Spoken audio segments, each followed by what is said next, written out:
All right. Okay. What up, everybody? It is Tuesday. It's a Tuesday. Well, seeing as how it is a Tuesday, we're gonna have a fun Tuesday and go for our what I think is going to become, hopefully, maybe becomes a tradition of TikTok Trash Tuesdays. I feel like that's feels like that's the thing that we're going to go down, and I'm excited for it. I got a lot of things to do, but before we kind of jump into that real fast, just because I'm curious and interested as to the box office and everything, because there was a large stretch of people, for whatever reason. I don't know why Superman has become kind of the lightning rod for everything. I don't care what your political side of the aisle is and everything. Both sides are like really weirdly, trying to doom Superman in a weird way. I don't know. It seems like both sides are kind of like wanting to eat each other because over things that aren't even there. That's the funniest part of all of it. It's just things that don't even actually exist, and that's why people are upset. That's what's really bizarre to me. But everybody was like, "Hey, man, Superman needs to make some money here, man, because James Gunn's first outing here and whatnot. It needs a lot of money and stuff." Well, let's see how they're doing over there at the old Box Office Mojo, which I think I'm still paying a premium price for. If it's not Box Office Mojo, IMDb Pro, there's one of those. I kept getting screwed somehow. I don't know how this is. So at last weekend here at the box office, we got Superman coming in at number one with $125 million domestic. Bringing us to a worldwide, 232. So that was a little bit higher than I think what they had initially reported previously and everything. So, but they're pretty good with the numbers, as you can tell. Here's only just a couple of million off from what they predicted Sunday evening and everything. So once the final numbers come in, they're pretty decent. What does it used to say back in the day?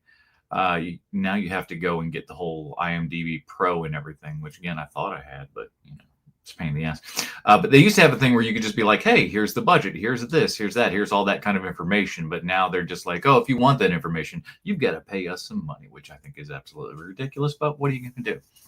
But honestly, I think between the reviews and the box office and everything, Superman is definitely going to be enough of a success. And I think that, I don't know. I think people that came in with at least reasonable expectations weren't wildly disappointed, and even the people that were disappointed, they didn't even seem like they were the true and out haters and stuff like that. So maybe they'll come around to it in time, because we've all been there. We've all been to a movie that we think that we know what's kind of going to go on and everything, and then it turns out, whoops, that's not what we're doing here at all. It's something different. So,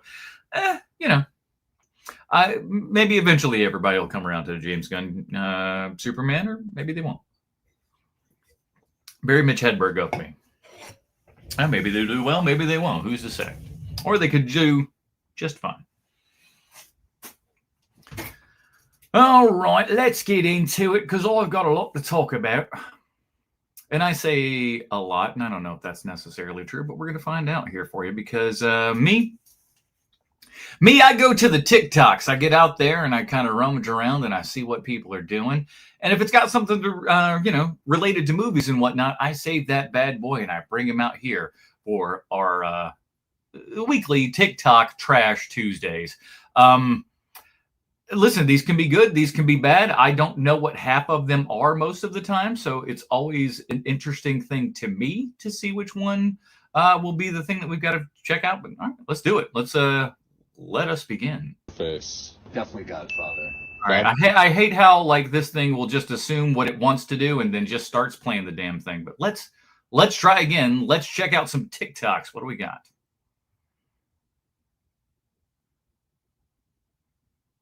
Godfather or Scarface? Definitely Godfather. All right, so we got Sam Morril, comedian Sam Morril, doing a this or that with what appears to be gangster movies. Godfather or Scarface, agreed. Let's see where we're going. Godfather or Godfather 2? Godfather 2 is going to be the answer for that. It's the answer for everybody, but listen, much like New Hope, Godfather 1 kind of holds a little something special for me. And even though the second one may be the quote-unquote better one, I still got a little something in my heart for the OG, Love them both. Slight edge to Godfather 2. Agreed. Godfather 2 or Freddy Got Fingered? Oh, well, it's Freddy Got Fingered all the way. We know that. Freddy Got Fingered.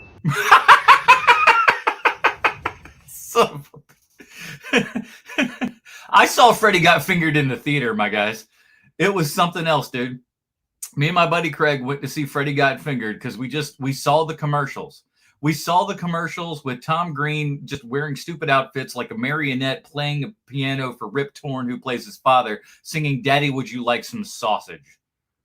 And we were like, okay, we got to go see this movie. And everyone in that theater was scratching their brains going like, what did we show up for? Why is this? The next time I'd have that feeling was for like Nacho Libre, where everyone in the audience, like, which wasn't many, but the people that were in the audience were like, what is this? This is confusing. Am I supposed to, is this funny? I don't know. Freddy Got Fingered or Shawshank Redemption? Well, Freddy Got Fingered, clearly. I mean, Shawshank is fine and all, but like, who's given a Chrysler LeBaron in the Shawshank Redemption? Let me ask you that. Anybody? No. Freddy Got Fingered. Freddy Got Correct. Fingered or Dark Knight? Close one, but I'm still going Freddy Got Fingered, man. We got a Chrysler LeBaron. What's his name? The cat from American Pie. Is Eddie? Is that his name? Is that his real name or a character name that he's played in the past? He was in Freddy Got Fingered, if memory serves. Freddy Got Fingered. Freddy Correct. Got Fingered or Love Actually? Ooh. Love Actually is a lovely Christmas movie, though. I'm giving the edge to Freddy Got Fingered. Oh, definitely Freddy Got Fingered. Freddy Got Fingered or Goodfellas? I gotta go Goodfellas. I hate to be the person to break the streak, but I gotta go Goodfellas over Freddy Got Fingered. I love Goodfellas, but Freddy Got Fingered. I understand the Freddy Got Fingered decision. or Unprotected Sex with Sydney Sweeney?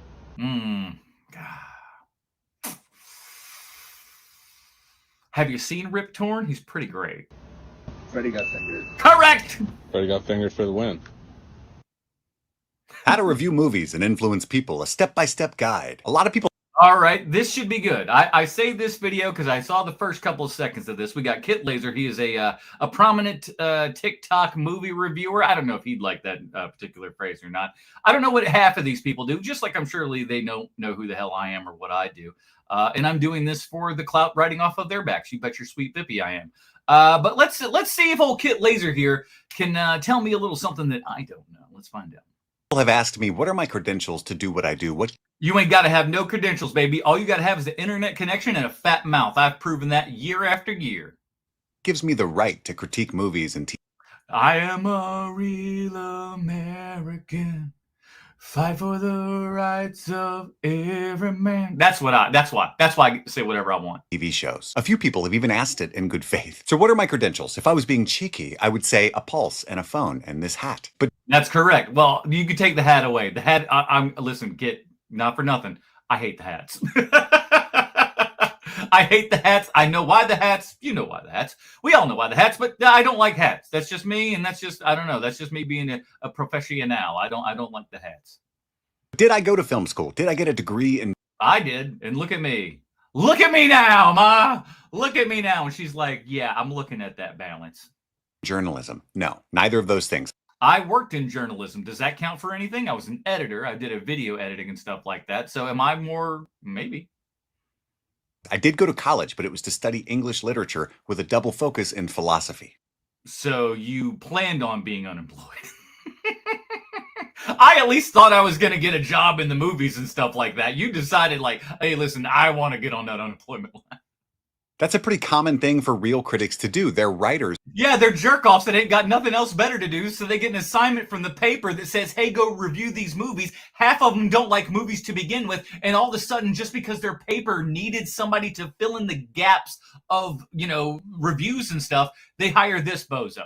Not Roger Ebert or Kit, but just a bozo in general. It happens so many times. Look back on the movie critics of yore, of like the last maybe 40 years and stuff like that. The number of critics that got started out being thrown into the news, into the movie review department and everything is astounding. They were thrown in. These aren't people that gave a shit about movies, and they became the tastemakers and stuff, if nothing else, within their town and city and everything itself, in the paper, going like, hey, this person doesn't like this particular movie. Don't go see it. And what are their qualifications? Well, she was reviewing restaurants 3 weeks back. who love movies. Roger Ebert got his bachelor's degree in journalism, but his PhD was in English literature. Again, listen, I got friends like that, and I love them. They're very smart people, but it's a waste of time and money. Like Ebert, who shortly thereafter won a Pulitzer Prize for film criticism, I dropped out of college and spent a few years as a homeless addict. Well, who amongst us? But most of your favorite directors either never went to film school or they dropped out. This is true. This is true. You don't need any kind of formal education or anything like that. That's for sure. I don't know how he's equating it all to criticism here, but we'll Stanley see Kubrick, James Cameron, Christopher Nolan, Sergio Leone, Ava DuVernay, David Fincher, Tarantino, Wes I was about to say a couple of those were not that woman. Craven, Jordan Peele, and Peter Bogdanovich studied theater and acting. Alfred Hitchcock didn't go to film school because it didn't exist. Steven Spielberg dropped out of film school, but later went back to complete his degree in the early 2000s. But they did study film. Everybody who is any good at making movies or talking about them studies movies. They love it. Do you think Christopher Nolan ever walks out of a movie theater and thinks, that's a 7.4 out of 10? Paul Blart Mall Cop 2. You know it. Christopher Nolan is a big Paul Blart Mall Cop fan. He liked the second one even more than the first one, though if you've seen them, you know that that's bullcrap. Ergo, Christopher Nolan, maybe not the best. I doubt it. They think about theme and tone, the way the camera moves. They think about pans and tilts and He just said pans really funny. I don't know why. snorri cams and gimbals and Snorri cams. Who came up with that? Let me know in the chat. I know. static versus dynamic and crane shots and drones, tracking shots, dollies, zooms, dolly zooms, hand. I don't like when we bust it down to bullshit like this. I think him just like this, I mean, no offense, Kit, but here's what it is. This screams of somebody who doesn't really have anything to say. It's basically just saying, hey, I like all the things in filmmaking, like these kinds of shots and these kinds of shots. That just screams of like, year one film reviewer. Now, I know you've been doing this for a much longer time than that. So I'm kind of surprised by these very just kind of, year one answers and stuff like that. Of like, I love all the things of all the things. Okay, but like you still have yet to really answer the question that was asked of you. It's like, what kind of qualifies you? And you just basically go, I like movies so far. And then true, that is the case. But like, just because you can list off things, does that make you better at it? I don't know. I mean, like I said, I know all that shit too, but like, I don't count that as just like, hey, I know what a snorri cam is, so I'm not waving my dick around on account of it. Held versus tripod. But a movie is a story told with pictures. So the photographer. You see, that's a push-pull in Jaws, where the camera itself was either going forwards or backwards, and the zoom and the blip. Like, we could do this all day if we wanted to, but like, why? Is important, but the story is king. So they learn about the 3-act structure, how an act is made of Kit, you're not answering the question, brother. sequences, which are made of scenes, which are comprised of beats. But all of that is intellectual. It's secondary to how a movie makes me feel. So that's where I start. I walk out of a theater and I think, how do I feel? Am I bored, Usually it's angry, gassy. elated, inspired, sad? Am I put off or turned on?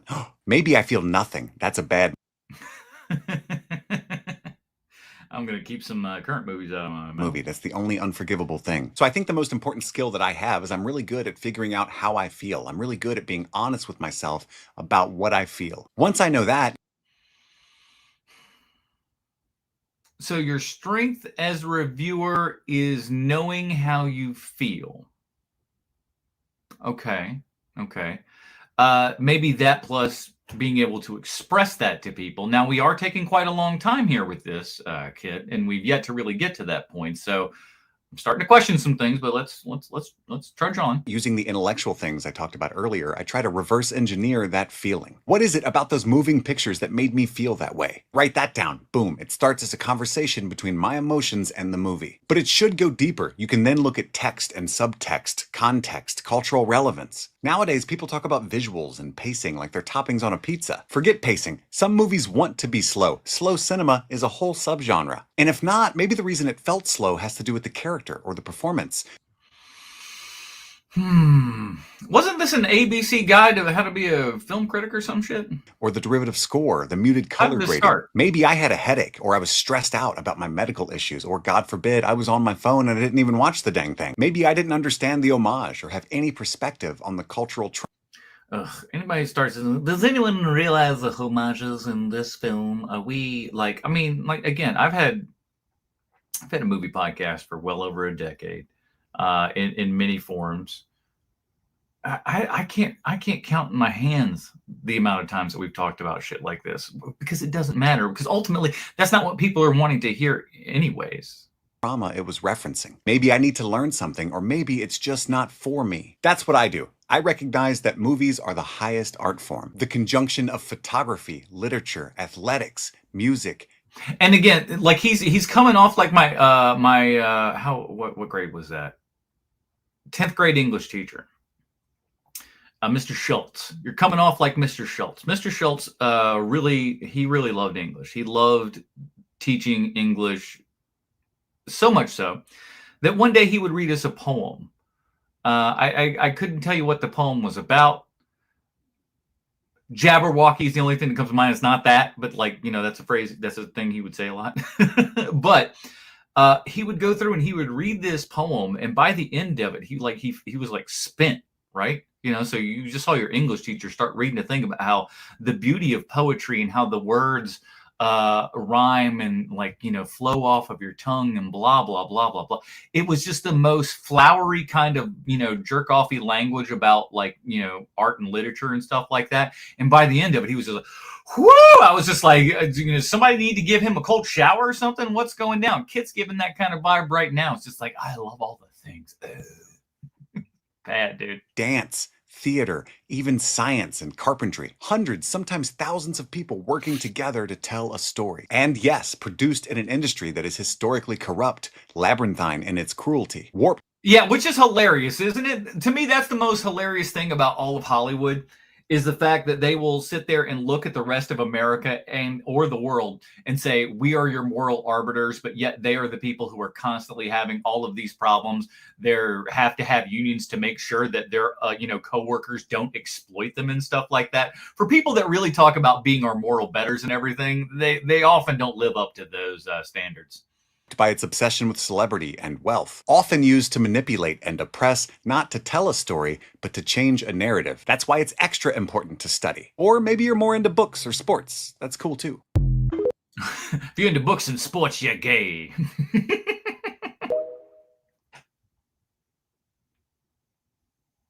Christopher Nolan, some would say, is the 21st century filmmaker.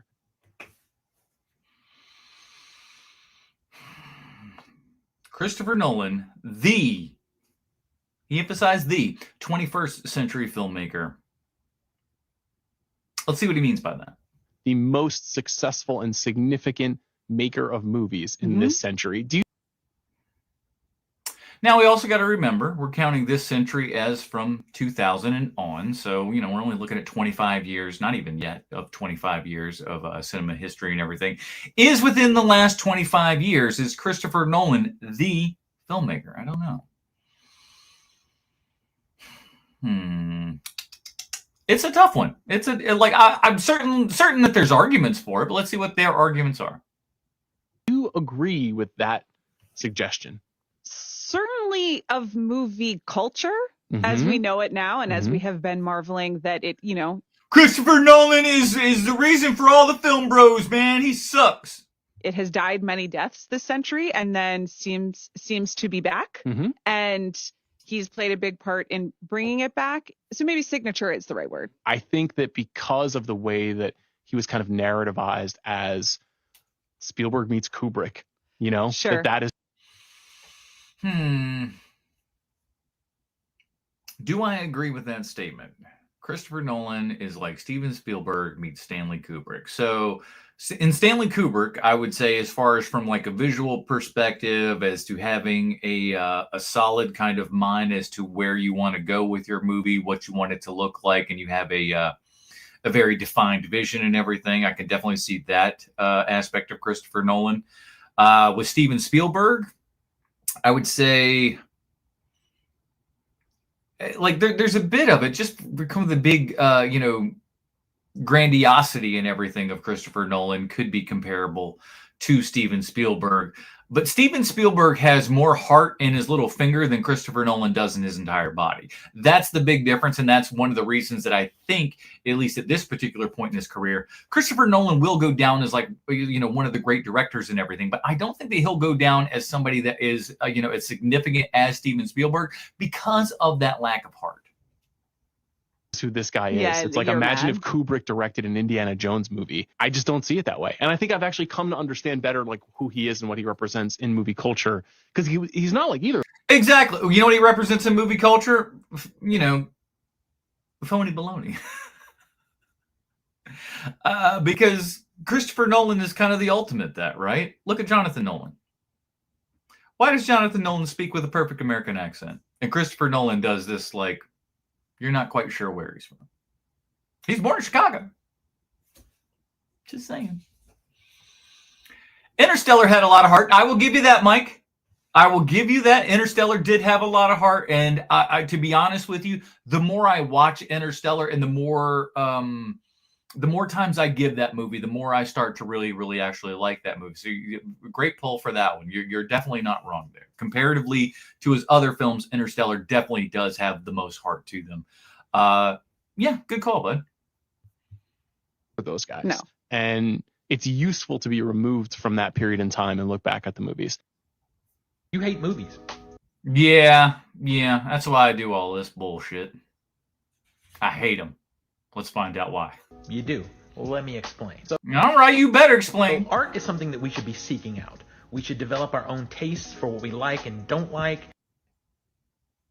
Yeah, okay. So far, so good. And whatever the media says or whatever the marketing says, we should be looking for art on our Okay. I want to see where we're going with this. I got some thoughts, but let's see. own. Let me put it in terms of the record shop, for example. We go in, and the end caps were the marketing. That's where music was being pushed They paid extra money to get on those end caps, yeah. to us as consumers. But we would choose a genre that we like, and we would go into I'm not looking at this end cap. I'm going straight to the ska section. Thank you very much. that genre and deep dive into it. It's the same for the old video store method. You would have the new release section pushing all the new stuff, Yeah. and that's the marketing. We would go to the horror section, or we would go to the comedy section, or we would go to the anime section, and we would deep dive, and we would look for what's there and pick things out that seemed to fit our tastes. Right. Sometimes it would be a winner, I'm not quite seeing how we're hating movies yet, but okay. sometimes it would be a loser, but Feel that's like part this of is the all loving adventure stuff. of art. You'll develop a list of film critics like me that will tell you about Like you or like me? Come on now, pal. movies that maybe are poorly marketed to help you find them. You will go to your movie theater app, whether it's AMC or Regal or whatever, and just look at what's showing. And frankly, I've been doing that a lot recently. It's just like I will wait for a day and then go, oh, I want to go see a movie. And if there's not anything that's out that's new that particularly has jumped off the page to me and everything, I will just kind of go and say like, hey, what's playing? Scroll through some stuff, find something that I find might be interesting. And I don't even do much. Like I'm literally usually going off of title, poster, and maybe a star that's in that. That's about it. But I try to seek stuff out and not really not know too much. And if you follow this channel for any amount of time, you know that like I only like really try to watch a teaser trailer for something, and that's about it. And then I walk away from everything else. I was that way for Superman. I've been that way for Fantastic Four. And you know what? That served me quite well. Read the description and maybe give something a chance. You'll deep dive on movie websites and just look at other movies that aren't being well marketed. And we'll do this all while we're hating movies, okay? Or aren't falling into the algorithm, but could be good. You'll go to an art house theater and give something a chance that no one's talking about, because maybe you get to discover something that you otherwise would never have. There was this movie, I'm trying to remember the flipping name of it. It was this movie that took place in Canada. And I think, what was it called? Border Patrol, Borderland. No, it wasn't Borderlands. It was something like that. But it was basically this Border Patrol agent looks real funny, looks real odd, looks like a Geico cake man, quite frankly. And that movie was jacked up. So like I knew nothing about it. I watched people walk out of that movie. That was an art house film. It was fantastic. I was just like, and they walked out before the movie got really freaky. That's the best part. Is like when you watch a movie and then people are so disgusted that they leave, and once they've left, they're like, then it goes to 11. You're like, you didn't even see the worst part. Known about. We don't go to an algorithm and let that algorithm tell us what to look at in an art museum. Only look at these paintings because they're the ones that people are talking about. No, that's nonsense. But if you're one of these people that looks at a movie like Elio, for example, and says, oh, it was very poorly marketed. Yeah, it was. I didn't see one trailer for Elio. Did anyone see trailers for Elio at all? When they go like, hey, this new Pixar film bombed, and you're like, what Pixar film? And as far as I'm concerned, they didn't really, advertise that at all. I saw nothing. Not that I'm, super susceptible to advertisements, because like I pay for like YouTube Premium and stuff like that, so I'm not watching a whole bunch of that. But I didn't know. I didn't know that was a movie. So, and the movie's called Border, by the way. From what's the year on this bad boy? 2018. Check out the movie Border from 2018. Do not read anything about it. Just go see it. Just know that it's got to do with a border agent, and you're gonna about halfway through, you're gonna be like, "What the hell is this movie?" And then 3/4 of the way, you're gonna be going like, "What the hell did Adam just recommend me?" It was very poorly marketed. I still saw it because I'm still seeking out art. I'm still a fan. I still love movies. If you only see movies because an algorithm is pushing it to you or marketing is pushing it to you, and you're not seeking out things that you think you will like and giving things a chance regardless of what the marketing says, then you don't really love movies the way you say you do. And maybe that's a hot take. Let me know in the comments what you think. I think it is. I think it's a little bit of a hot take to a degree, but I understand where he's coming from with this. And what I would say is that, like, I certainly don't fall into that category. I know a lot of most folks probably do. Most folks probably do fall into that category of really having those blinders on and only kind of watching the types of movies that they particularly like and stuff like that. Very, very rarely do people sit down and go like, man, what I want to do tonight is venture way outside of the box. What I want to do tonight is find something that I would never normally watch and jump right into that head first and see what happens. People don't do that. I certainly try to do that. I mean, that's why I'm, subscribed to like the Arrow video channel. That's why I'm subscribed to the Criterion channel, and why I go buy physical, discs and stuff from those guys, because I'm looking for new things. I'm trying new stuff out. And I think we should always be doing that. And there's so much of it out there right now, man, that, you can't go wrong looking for new stuff. I am usually really against gatekeeping, but I feel like I have to talk about something that's been bothering me for a while now. Okay, well, let's hear them out. And that is with the continued rise in popularity of Letterboxd. I think it's had a negative impact on cinema culture. I don't see a lot of people screaming like, man, Letterboxd is just ruining culture. Let's see what his evidence is. As I said, I'm against gatekeeping, so I love it when people love movies. I really do. The issue is it feels like that isn't what Letterboxd is about anymore. It's not about CDs, is it? I mean, I got the premium Letterboxd. I've been on it. I ain't seen nothing too different. What's going on? And that is what it was about over a decade ago when I made now it's all about 8-tracks. my account. Back in the day, like the early to mid 2010s, Letterboxd felt like a place to go and share your love of movies, whereas now it feels like a place you go to prove how much more you love movies than everyone else. Isn't that what the internet's for? Waving around your internet wang at people until they just recognize how big it is and, all start applauding? Is that not all what we're not all doing that out here? You've probably seen TikToks about like, oh, if your rating system looks like this means this. That's just how averages go, everybody. That's how the average, your average movie is. Guess what? Average. That's right. The majority of movies out there aren't all 5 stars or 1 stars. They're all usually pretty much in the middle. That's kind of how the law of averages and stuff works. So if anybody goes like, "Oh, your chart looks like this, ergo no, that's silliness." I really don't like if you're only watching 5-star movies, by the way, guess what? You're not a very objective reviewer at that point. If everything you do is just 5 stars, 5 stars, 5 stars, who cares? Because it doesn't mean anything at that point. 5 stars doesn't mean shit. Or conversely, if it's all 1 stars, it doesn't mean anything, right? Oh, okay, so good. Yep, there we go. Indeed, they had. I told you those kids on that show acted so much like kids that I'm like, there's no way that these people can't have kids. Those videos, because to me, no, it doesn't mean anything about that person. It means they liked some movies, loved some movies, and didn't like other ones. I don't know. It's not. That's the Mitch Hedberg thing. They either loved us, they hated us, or they thought we were okay. Like some, human psychology thing based on how you rate movies. Or how many times have you seen someone judge another person's favorites on? All right, let's judge this one. I'm gonna do it right now. All right, so we got The Social Network. We've got Spotlight, Scream, and what's the last one? Good Will Hunting. That's a weird poster for Good Will Hunting. I can see arguments made for this top 4, right? Right. So you got, you got a Fincher movie in there, right? You got Spotlight, so you got your big dramatic and everything like that. That's your kind of like your, a lot of nominees and stuff in that flick. Scream is fantastic. Wes Craven really coming back and dissecting the horror franchise and all that kind of good stuff. Awesome. Can't blame you there. And Good Will Hunting, it's a fine film. I mean, maybe not the most amazing thing in the world, but it's fine. So, you can and should judge others based upon their Letterboxd reviews in top 4 for sure. Go look at mine. What are you going to be like? Star Wars, Back to the Future, Pulp Fiction, and I forget what I got to go. It's my phone's my camera, so I can't. But you're not going to be like, an E.T.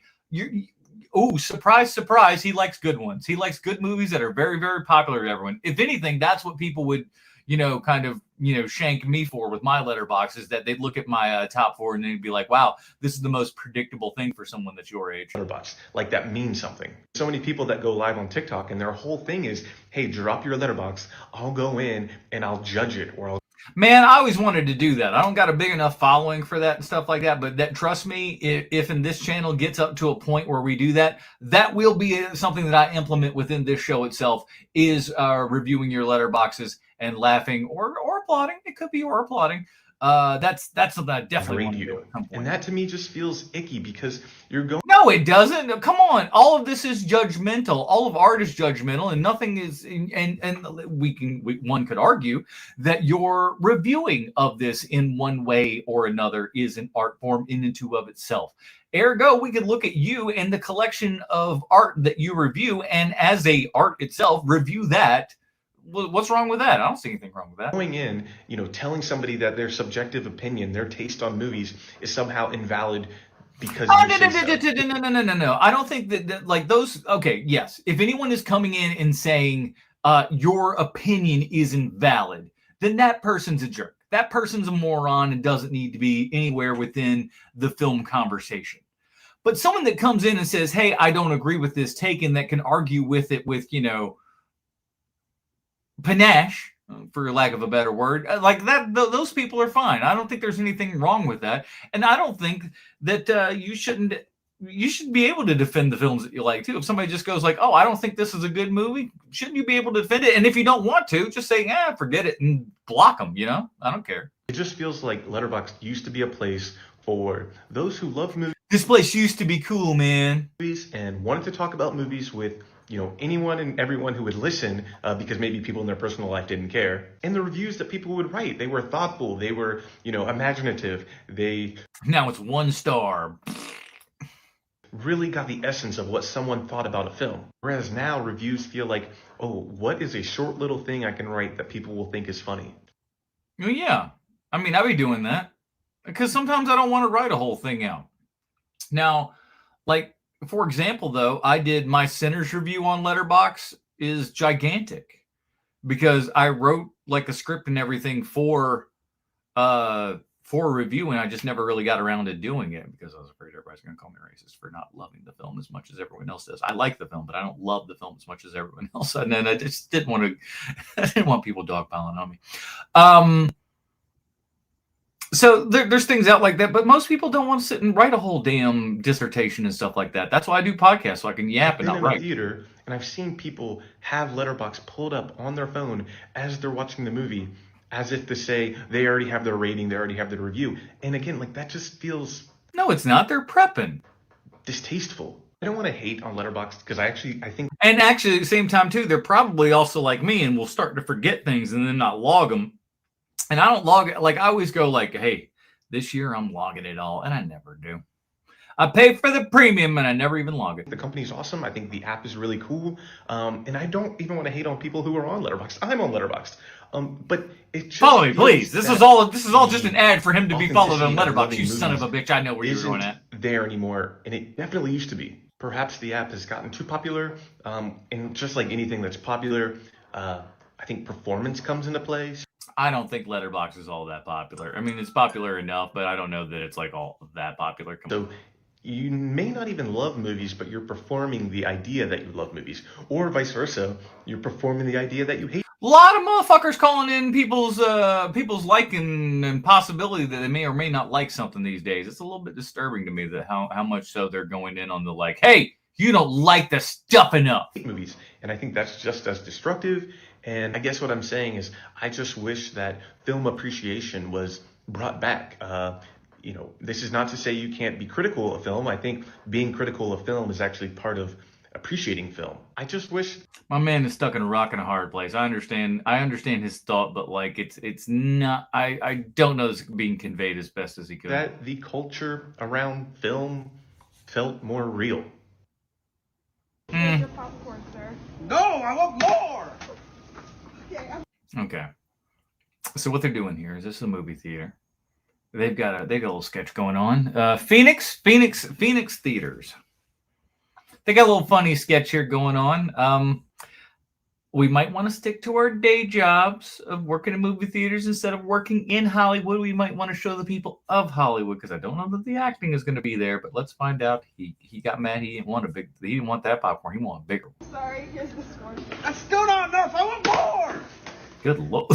See, we had a guy at work that had this vibe. His name was Jack.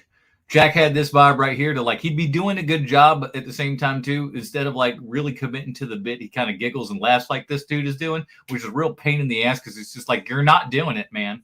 If you want to like me, I'd have sold this. I would have sold this one. I would have hit it with anger so much so that everyone would really start to question whether or not this was a sketch. Like that's how much I kind of like will lean into that sort of stuff. So this where he's just kind of smiling and goofing, I'm sorry, man, but that's a little bit that's not up to par in my book. Here, sir, try this. Okay, now that's fantastic. Hey, Baba Ganoush! Hey, I got myself a good old Galactus head, boy. Do you know that fucker's gonna cost $80? $80 for the Galactus head. Now, don't get me wrong. Do I want a Galactus head? You bet your sweet bippy I do. Am I paying $80 for one? Hell to the no, no. No, not a chance. $80? Good Lord. Fucking close. I recant it all.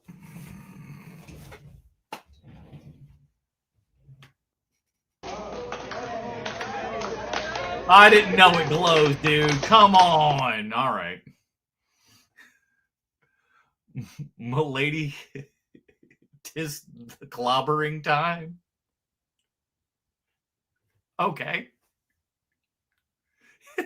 What else? They're like, no, this is just what we're doing. Hold on.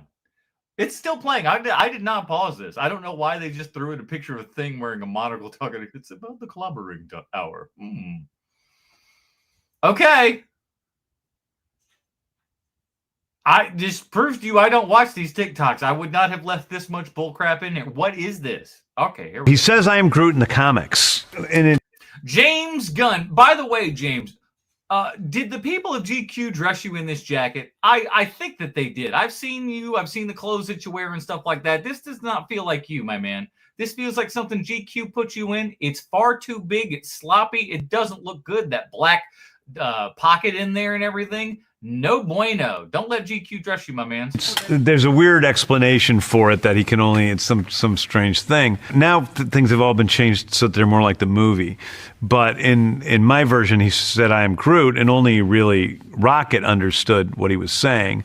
And then as time went on, he attached and bonds with other people. They also start to understand what he's saying. And so by Guardians 3, all those characters understand perfectly what he's saying when he's saying, I am Groot. And that's what the See, I thought that was really cool. I like that. I thought that was a great little kind of unspoken bit that we didn't mention and everything, but you eventually figured it out of like, oh yeah, they are starting to learn what, he's saying and everything like that. The end of the movie is about, right? The end of the movie where he says, I love you guys. I love you guys. Now it's the audience too has bonded with the character in such a way that we all understand what he's saying. Which is really super smart. Really, really great. What a fantastic arc to kind of put in there. So good. He did it thousands of times. That really wasn't me. I mean, I gave Vin lots of notes on how to say lines, but Vin is weird.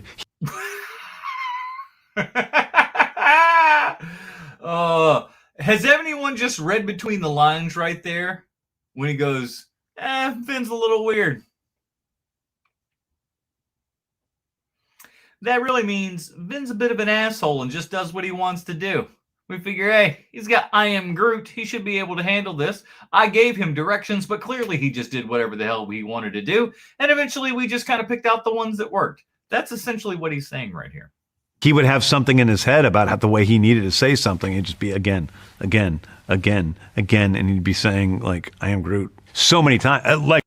I love it so much because he's taking it and he is like, he's doing the I am Groot, I am Groot, I am Groot, I am Groot. He's doing it for like the same one line that he's always doing. And I love that, like, and then we see him do all the foreign languages. He's like, yo soy Groot. And you're like, bro. And he's wearing sunglasses indoors in the recording booth while he's doing this. Vin Diesel, you are a case and a half, my friend. I would love to pitch you up with Sylvester Stallone and see how the world explodes. Frankly, it was very boring for me because I had to sit there and just hear him saying, I am Groot in a way that I could not in any way discern the difference. Oh, but that's why Vinny is Vinny, man. Vinny gets in there and he does, like, that's hilarious. James Gunn is literally getting on there and go like, you could have given us 4 takes and that'd have been it, and we'd have sent you home. But no, Vin Diesel got a Vin Diesel on you. It wasn't really me putting that on Vin. It was Vin doing that himself. If they're going to pay me a whole bunch of money, I'm going to do the best possible job that I can. It's time for me to go in and say, I am Groot as many times as I possibly can. That's right. That's right. Rub the head. What else?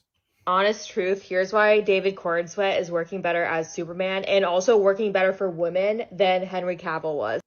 Now, I'm a man, so I, though while I can appreciate what another good-looking man, looks like and everything. You notice I said another good-looking man, right? Not a good-looking.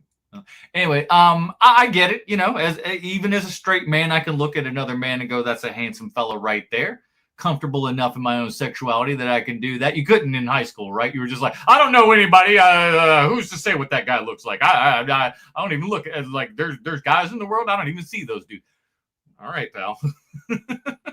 But me, I understand. I understand the female gaze, what they're kind of looking at here and everything. She says, Cornsweet's working better. Let's find out why. Because you could tell he was a theater nerd who got hot like way later. No, that is not why. All right. Is that why ladies like him? Because it's like, I could tell he was a theater nerd. No, you found out he was a theater nerd and you like him more on account of it. Don't put this horse before the cart bullcrap. And he still doesn't recognize himself as a hot person in society. You can tell. No, trust me. Most very attractive people very much understand that they are attractive people. They'll pretend to you that they don't, but they know. So, like, you can tell he got hot on accident, and his mind hasn't caught up to the exterior. And when David Cornsett says that he's in love with his high school sweetheart, it's like, aw. But when Henry Cavill says that, it means something way different. This is my yearly PSA, my yearly reminder to just go to the movies by yourself. I did this girl last week. I thought her. Yeah, like I said, I didn't watch everything in these things, so we'll just kind of like let her go through again. If people don't want to see the movie that you want to see, but you really want to see it, just go by yourself. And I'm gonna address some of the common concerns I see from people who are like apprehensive about going to the movies by themselves. I started going to the movies by myself about. Do anything about that. All right, I'm gonna fast forward a little bit because I did her in the last TikTok. Let's do anything about that. But I would check and see if your theaters have like $5 Tuesdays because that's what my theaters do. Another thing I've seen before is people saying they don't want to go to the movies by themselves because they'll have no one to talk about the movie with after, and that's like the best part of going to the movies. And to that I say, I don't have anybody to talk about the movie in the movie theater with. Who am I gonna look to and start asking inane questions for no real reason? How can I not do that? That is why I make TikTok videos. Because I go to the movies by myself quite often, and also because people in my life don't really like horror movies the way that I like them, I don't really have anybody to talk about movies with.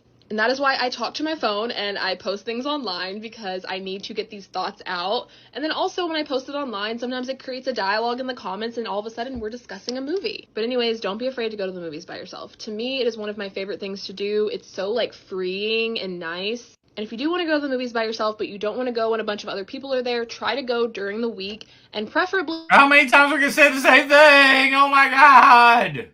Sorry. All right, let's... Hello, I bought this for $3.99, and we're going to see if it's worth it. It's from 1989, the Michael Keaton Batman movie. Michael Keaton. You don't want to say any T's, do you? Michael Keaton, Batman. And it has gum in it, which... I feel like I've got this entire Batman 89 card set somewhere. I'll pull it out for the next stream and everything. I got to go look through the archives. I do have this, though. I busted this out because we're looking at all the Marvel, all the Fantastic Four movies this month on HMP and everything, and so I went to the Marvel comics here. Who knows these bad boys? Yes, sir. The OGs, boy. 1991. Got all your power rankings and everything on back, so you know where everybody. This card set was fantastic. So I was just kind of like, but I'm a big fan of non-sports cards. We collected so many over the years in the 90s and stuff like that because it was just a hog's heaven for nerdo collectors and everything like that. So I feel like we got a Batman 89 because my dad was huge in all this shit. I'll look for that and see if we can find it in the next. I stream. promise not to eat. Yeah, you don't want to eat that gum. Okay, so this is the gum. Eat it! Like this. It is. And the whole wrapper is that's good eating. disgustingly stained. But it still smells like bubble gum. Okay. It still smells like it. That means it's still good. Chew up. We have the Joker. That is very... The sucky part is if you look at that, it had like a gum stain on it and everything. So like your cards get ruined by gum. That's a real bummer. And she paid $3 for that pack. Cool. We have the Joker knocked backwards. Interesting. Special advice for Batman. Yeah, we got which this. Doesn't have any advice on the back. Directing helicopter escape. Trail of the... You are going way too fast with this, but see, these were like, and a lot of times when they were doing like these early cards in the late 80s and early 90s and stuff like that, these were kind of like more or less lobby cards that you would get way back in the day. And they said, what if we just printed up these small cards? We don't have to print up giant lobby cards, and then, you know, we can have essentially the same thing but in smaller form. Mystery Man, Friends and Lovers, The Master's Mind. Because I don't know, what would like a regular, I got to ask my dad about this from back in the day, what would like a regular lobby card cost and everything. And so like, I don't know, $3 beats me, but like, what's the equivalent to what the pack would cost? I just feel like there's a math somewhere in there. Gruesome Grimace, you know who I mean, and parked in the Batcave. Boy, oh boy, she's just smashing through them, but yeah. Now is a good time to say that I've never watched this movie. She's like, I know nothing about it. I just saw that it was $4 and said Batman and had the potential for gum. But I will be putting this in my dorm room. I do wish I didn't get this one, though. I think you got to look on the back because that's a sticker right there. That's a sticker. So that's a real good question. Is the adhesive on these stickers still good after all these years? If you peeled that off, could you slap it on something? And if so, how long would it stay? There's it's okay. Thank you.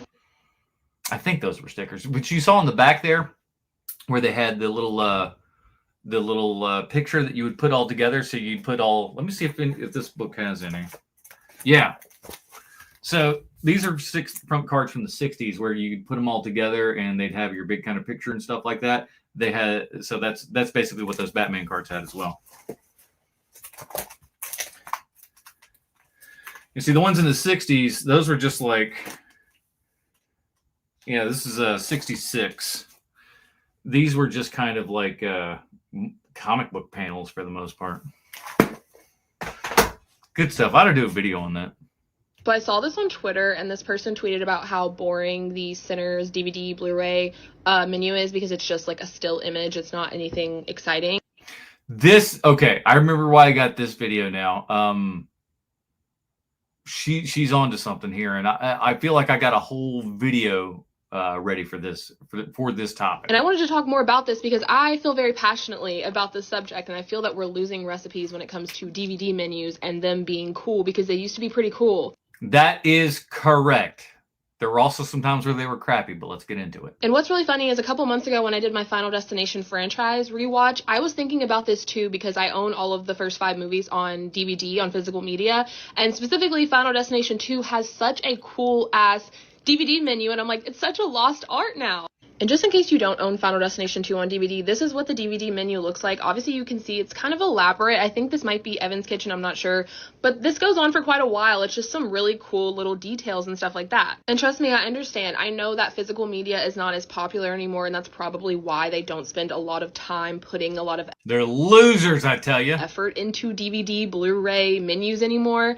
But for people like me who grew up watching movies on DVD and stuff like that, and my mom who's got like a massive, insane physical media collection, I miss those kind of DVD menus. Part of it for me might be rooted in nostalgia because I remember a long time ago there was this TikTok on here about the Mean Girls DVD menu and this whole joke about how you'd be at a sleepover in 2004, you fell asleep watching Mean Girls, and then you wake up to the DVD menu replaying over and over again. And I was like, yes, that happened to me so many times growing up as a kid. That's why you got to put that TV on sleep mode. So in 2 hours your thing cuts off, so you don't have to wake up in the middle of the night going, wah, wah, wah, wah, wah, wah. That's the theme to the Black Hole. Wah, wah, wah. Why you were watching the Black Hole before bed, I don't know. Maybe you just want to get to sleep. The Black Hole will get you there fast. Wah, wah, wah. But it just isn't. They're not like that anymore. We're losing recipes. We absolutely are. She is spot on with this. DVD menus used to be like a work of art, man. There was a lot of cool stuff that went in. There were special features. There were hidden stuff. Like the X-Men disc had like a little thing where if you like pushed up at a certain spot on the menu and everything, this little thing would light up. You click that, and a little extra scene or something would play. And then there were like crappy ones that were like very, very cool the first time you put them in, and then the second time you put them in, you're like, I want to kill myself. That's right. I'm talking about the Memento Special Edition DVD that started out like a sanity test. And you kind of have to remember exactly what to choose and the right thing in order to get the movie to actually play. It's a real pain in the ass. It's real terrible. But at the time when you first got it, it was so very, very cool. And then it was just like, I just want to watch the movie. Can you just have a play button, please? What is your remote drop movie, Christopher?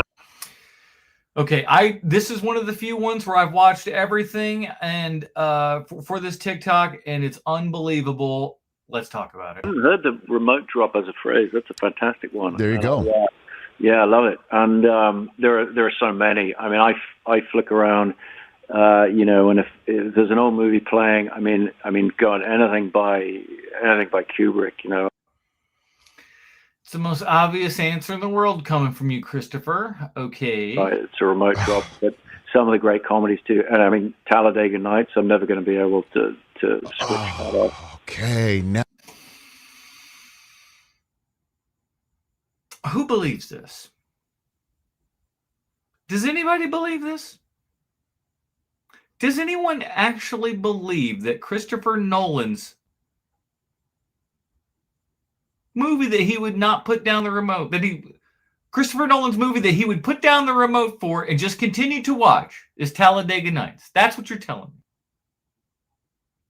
Snooty McSnooterson, Christopher Nolan, loves Talladega Nights, you say?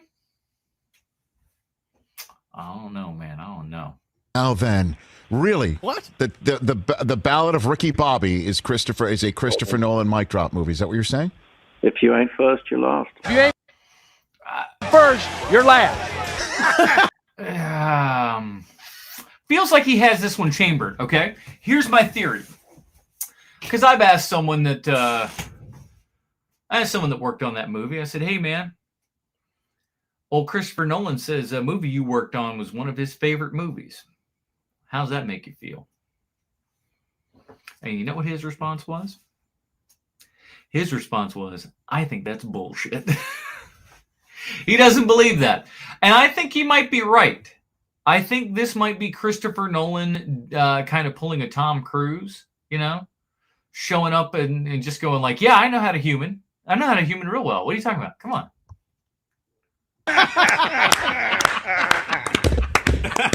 Because all you got to do, like, seriously, you're not going to like quiz him past that, right? You're not going to be like, which one of the kids in his family was your favorite? You're not going to bust him with that one or nothing like that.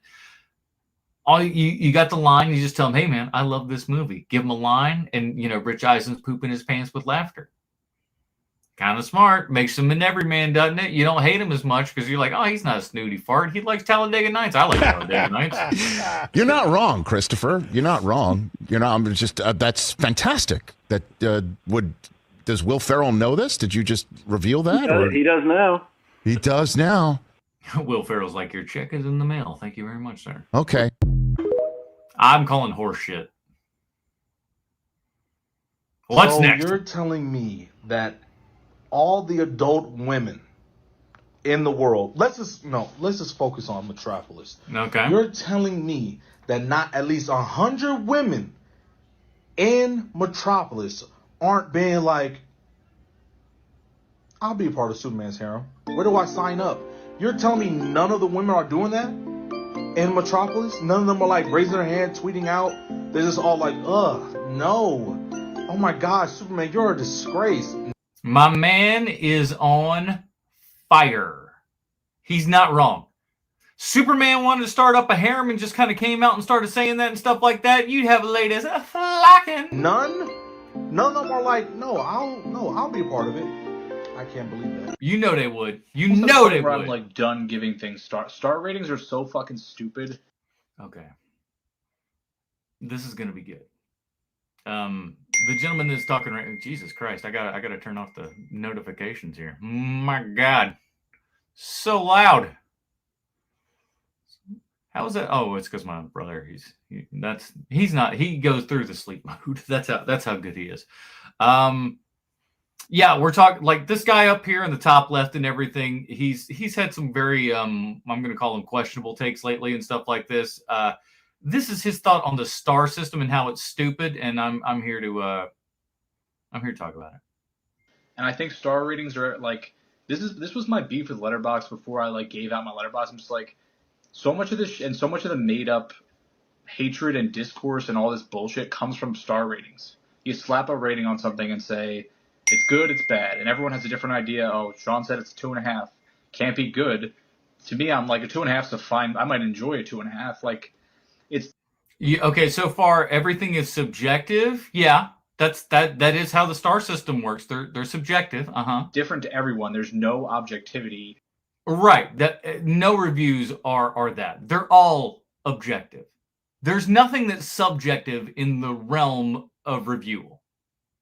It doesn't exist. It's all subjective. So yeah, There's no standardization within movie rankings. You are correct.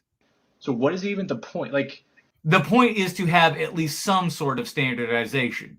Now, we'll get into it, I think, but each person is going to have their own particular set of standards and everything, and what it is your job as someone who is consuming these reviews and everything from someone. My guess is that you're consuming that review in order to find out whether or not you would enjoy that film.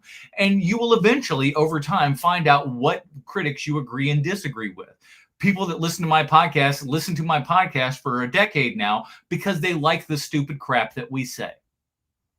They either agree with it or they disagree with it. And I know the majority of them out there know that their tastes line up better with one of the three of us or two of the three of us. Like, oh, if Adam likes this one, I'm more to like it. Or if Adam likes this one, I'm probably not going to like it. I'm sure we've got fans of all stripes out there like that. But you learn to figure out what people like and what people don't like, and you judge it within that particular metric. Yeah, that's how it works. And it's like, are you grading it on your subjective enjoyment? Yes. And if they're not, then they're not. So again, that's yet another subjective thing.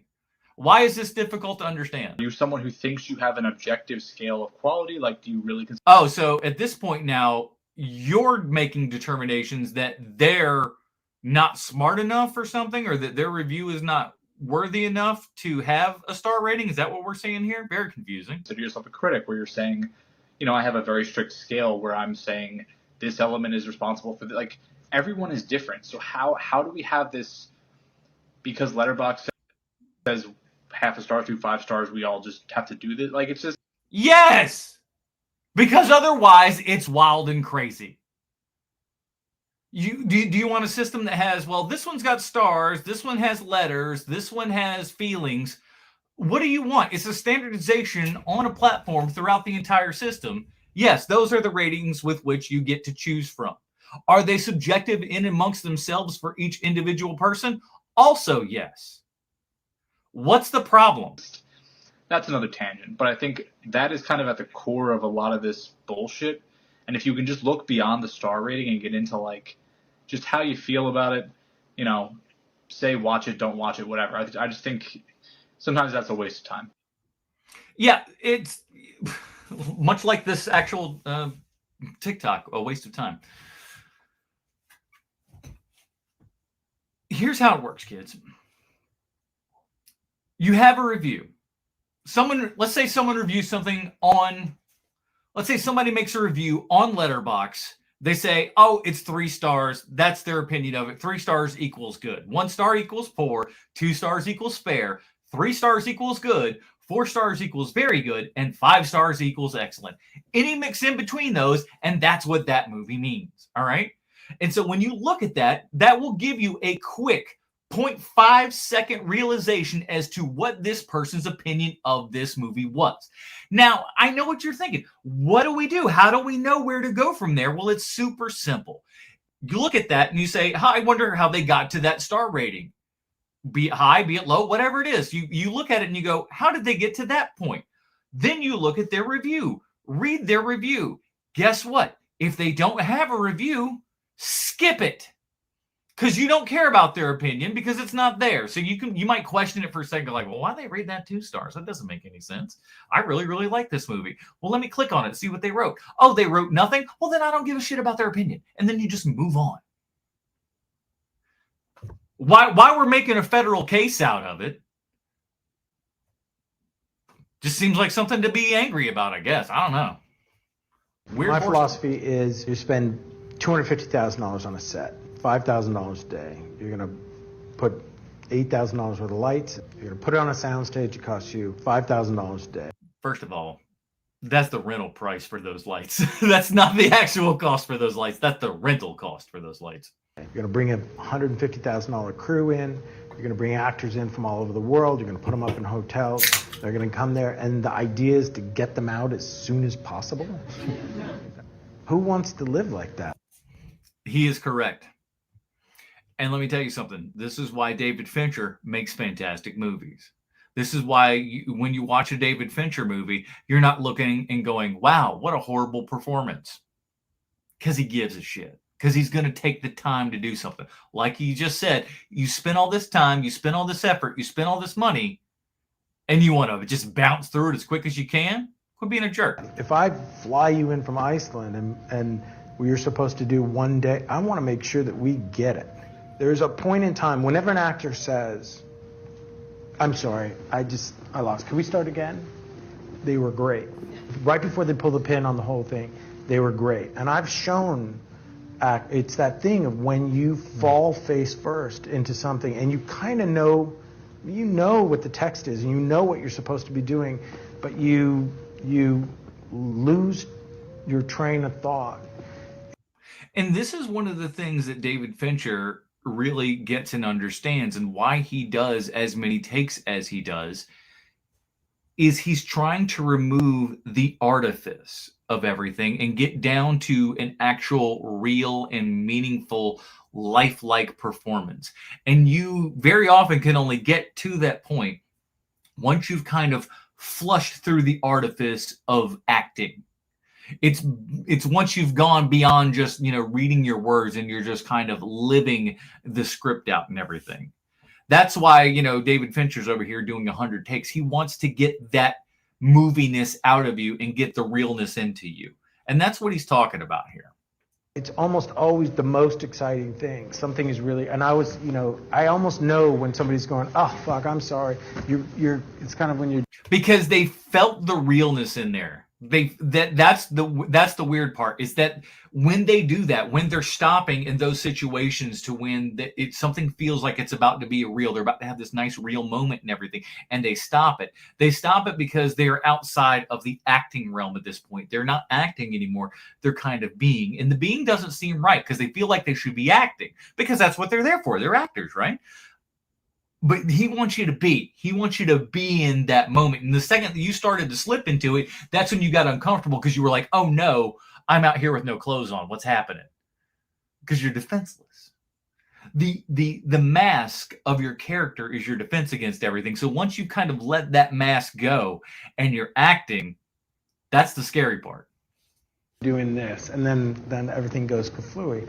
But my process is about, I'm going to give you 17, 18, 25 bites at the apple because if you're smart and if you're conscientious, you've worked out in your head as an actor what it is you want to present to me. I don't know. He is dead right in this, man. There's a reason David Fincher is one of the best working filmmakers right now. He's so good. When you try to be funny, when you try to be the funny guy at the theater during Superman, oh boy. I don't know if I can take him. Come on, Superman. The S is supposed to stand for hope, not scared. Who the fuck just said that? The S stands for shut the fuck up. Okay, I like the second guy. The second guy is my spirit animal, dude. I am telling you, I have yelled at more people in movie theaters. I had to yell at this family behind me during Superman because they kept talking. So I get it. Shut up! Over there probably built like the man who snacks. Shut the fuck up! Ruining the whole movie. That is true. You know how much it costs to take a family of 5 to the movies? I paid $1,500 for these tickets. We need this energy, man. We need this energy in every movie theater. The second anybody starts ruining your time with their bullshit, you come out and you let them know. You let them know. Make them afraid. Make them afraid to come out into the movies because you gonna jack them up if they sitting there and talking and acting a fool. Come on. Work 7 days straight. I only get 45 minutes off a week, and I came to watch Superman with my kids. I got them recording the movie for me, so next Saturday I can watch it on my other 45-minute break. And now I gotta hear that stupid-ass joke again. Matter of fact, where the fuck he's sitting at? I'm about to turn his ass into Christopher Reeve. Man. This guy, I love him so much, man. Superman. Superman might not kill, but I do. My switch got laser vision. Where the fuck he sitting at? Yeah. He's in E11. Oh, no. He's in D12. Oh, now you doing voice impressions and shit. You want to be Batman so bad? I'm going to turn this bitch into Gotham City. Gotham? He said Gotham? Oh, shit, he gonna fucking kill me. After I beat his ass, I'm going to pull his pants down, and I'm shoving some kryptonite. Whoa, okay, all right. What are we doing here? Up inside him. What the fuck? How does he have kryptonite? That shit ain't even real. Then I'm gonna take his wallet and I'm buying everybody in here 4D tickets to see the movie again. Yeah. That would be funny. That would be funny, dude. Somebody in here, like, yeah, that's kind of awesome when you think about it. Think about it. That'd be the best ever punishment. It's called, guess what? Not only are we kicking you out, you bought your tickets with a credit card.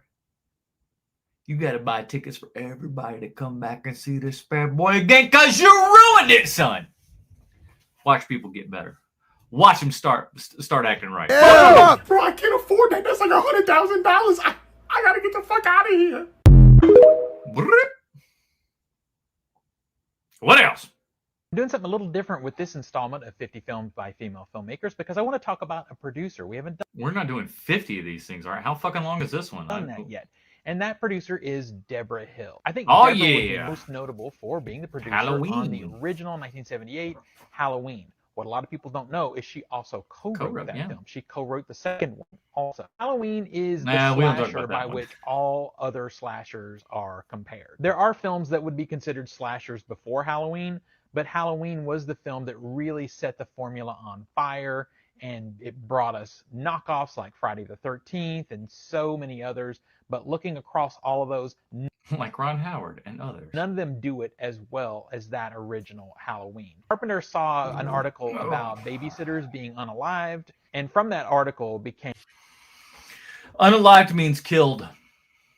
Halloween. He and Deborah Hill wrote it together, produced it together, and put it out together. They were actually a couple for a long time, but that has no real bearing on the quality of her work. She is one of the most prolific. No, that is true. She wasn't somebody that just kind of slept her way to the top and everything. Deborah was a real G, man. Producers in Hollywood, and I think the only reason she's not talked about more is simply because she's a woman. And she passed fairly early and stuff like that. And like, you know, she did split with John, and just outside of the relationship stuff, they were producing relationships and stuff as well. And I think she just kind of, you know, she didn't have quite as big a career as all that. But then again, you know, John's career kind of suffered as well. Argue, and I will continue to argue, that the minute Deborah Hill stopped working with John Carpenter, his movies completely went downhill. Not she also incorrect. produced Escape from New York, and that leads me to the last film that she produced with Carpenter, and that was Escape from L.A. She went from producing Carpenter's first films, Halloween, Halloween 1, Halloween 2, and The Fog, into producing The Dead Zone, which means she went from working with John Carpenter to working with David Cronenberg. We also wouldn't have Adventures in Babysitting if it weren't for her. She So also good. produced Career Opportunities, so she's done. Let me tell you something right now. If you ain't seen Career Opportunities, get your ass in gear. I believe Kino Lorber just put out a 4K from the comparison videos that I've seen. It looks fantastic. But you got James Whaley and how I can remember James Whaley's name and not what's her nuts? Why is it so my brain all right. Rom-coms, horror, action, historical, like biopic types of films. And she has something like 49 writing credits. Now, a lot of those are character by because of the extended Halloween films. Yeah. And she's written TV movies and that kind of thing on her own. The last film she produced was in 2006, and it was the World Trade Center. So she worked with Oliver Stone also. She's worked with some of the greatest creative minds in Hollywood, and no one talks about her. We lost her at a very young age. I would love to have seen what else she would have brought us. If you have any questions about Deborah Hill, hit me in the comments. You know I'll talk to you about Halloween. Let me tell you something. This is a good jacket. I like this jacket. Fits you well. Because it is my favorite film of all time. He wasn't the one who was supposed to train Anakin. That was supposed to be Qui-Gon. All right, so we got new Superman in here, and he talking about Star Wars. And I was like, the second I started hearing this, I was like, uh-oh, does your boy know a little something about Star Wars? Let's find out. Qui-Gon had the experience and the instinct and and frankly the love, which in the Jedi Order is not terribly encouraged. But Qui-Gon went against the Order in feeling this great love for the kid and having this sense. And if it had been Qui-Gon, it probably would have gone better. But that said, Obi-Wan is also justified because he made a promise to his dying master. He's got to follow through, and he cares about the kid. That's a decent amount. But I will tell you, the person I was most surprised about who I thought oh, sure, he's probably a Star Wars fan. Everybody's kind of a Star Wars fan in one shape or form. But when it came down to it, the guy who really shocked me with his wild, deep knowledge on Star Wars was Jon Stewart. I saw Jon Stewart in person interview George Lucas. And what Jon Stewart showed me is that like that dude is a real ass Star Wars fan, man. He really, really is. He knows his stuff. He knows, stuff about lore, and like he's a real one on that one. Who's the worst superhero movie villain ever? I'm talking. Oh boy. Well, first of all, we got a Straw Hat Goofy video, so we're in for something right here. I don't know. It's always a pity shot with old Straw Hat, but let's see what we got. A specific performance by a specific. Nicholas Hoult as Lex Luthor in this year's Superman is probably the best Lex Luthor that we've gotten on screen. But oh my God, did I just agree with Straw Hat Goofy? Oh boy. Oh boy. Bring me back, Straw Hat Goofy. Come on. Last time we got a Lex, not so much. Yes, Jesse Eisenberg's interpretation as Lex Luthor in Batman v Superman is probably one of the worst things that I've seen in a superhero movie. Look, it's not great. Is it one of the worst? I don't know about all that. And honestly, it's mostly from the fact that I know that he could have done better. I was actually very excited when I found out that he was going to play. You know who we blame for that, right? Zack Snyder, you get caught up in the Zack Snyder. Lex, him playing a borderline sociopathic, emotionally stunted character in The Social Network, it kind of primed him up for this role. It wasn't that big of a leap to see him play another tech billionaire who this time is consumed by so much of his ego that he's willing to destroy the world to prove a point. But let's. In the wig. The wig is so ungodly bad. Stop texting me, Mark. I know he's not watching this, and that's why he's texting me. Stop it. Let's not talk about things like the wig or the fact that he had this super convoluted plot to defeat Superman by having him fight Batman, who he would have no way of knowing that he was preparing to fight Superman by creating a doomsday. And let's not talk about those things. The thing that confused me were the acting choices. Just those little ticks, those idiosyncrasies in the character, the stuttering, the like the weird little yips. I can't disagree with him. He is correct here. A lot of odd choices in that movie. That he would give, it gave off more of unhinged, more than intellectual intimidation. Yep, Lex Luthor's supposed to be smart and cunning. He never came off as either of those. And maybe this is my fault because I wasn't used to seeing an unhinged Lex Luthor like 90% of the time. And don't get me wrong, there were scenes that I liked and thought that this version of the character could work as like a suitable intellectual villain to Superman's brawn, like the whole Cherry Jolly Rancher scene. Like I kind of weirdly like that as a power move, but I felt like just like Henry Cavill never got a chance. And so you go from wig to clearly a bald cap, right? Because his hair's underneath that. He didn't shave that off. Get out of here, dog. The lack of commitment is telling. To play the big blue hopeful Boy Scout of the Superman, we didn't necessarily get the actual intellectually intimidating Lex Luthor from Jesse Eisenberg because he was trying something completely different. But hey, that's the story of a lot of the Zack Snyder Batman v Superman universe. Wow. It's a lot of missed opportunity that never got to happen. Damn. W take from Straw Hat Goofy, kids. Who knew? Who knew it was possible? I had such a surreal moment when I was trying to watch Requiem for a Dream. Speaking of DVDs. On DVD. I was at my parents' house and they had this old box TV. It was like one of those early HD TVs. Those are called CRTs, dear. At least it was like silver. And probably a Panasonic, maybe a Sony. I was hooking it up, trying to get it working. And I was like, oh man, now I put the DVD in for Requiem for a Dream, and it just was stuck on this infomercial. Playing this. I couldn't get it off, and I couldn't change the channel. I was checking the cords in the back. I was changing the batteries in the remote. And then I had this existential moment. We got a winner. I realized I was already watching. We got a winner. Yeah, that was a good one. Now, luckily, that's not one that would, you didn't have to try too hard to get through all the menus and stuff like that. It was a little bit kind of like, what's going on here? One of my favorite ones, though, was definitely the Fight Club DVD. When you put it in and everything, it would actually start up with the Fox kind of FBI warning message and everything. And over into the DVD menu for Never Been Kissed.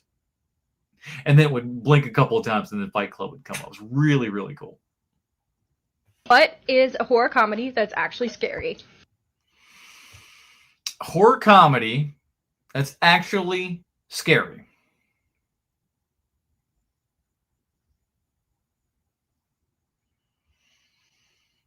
Demons is actually scary, but there's a lot of funny in it.